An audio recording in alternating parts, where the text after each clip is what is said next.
Kuma rĩrĩa gĩcukĩro kĩa meri kĩa Lamu kĩarugũririo tariki 20 mweri wa 5 mwaka ũyũ, meri muthemba wa MV Sigo nĩ gatagatainĩ ka meri nene iria gĩcukĩro gĩkĩ kĩamũkĩrĩte.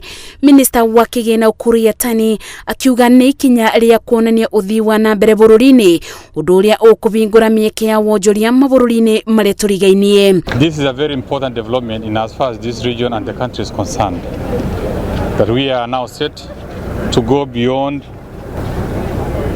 what we've been engaging, and the next few weeks we'll be sending delegations to the original intended to meet the original intended objective of penetrating southern Ethiopia and South Sudan. Meri ĩno ĩrĩa ĩrĩ na ũraibu wa mita 294 ĩkuĩte container 100 iria gatagatainĩ gacio 61 ikwaũrwo Lamu na cici ingĩ icukĩro-inĩ ĩrĩa Kilindini Mombasa. We've had various vessels coming in, and this is the 5th one coming in.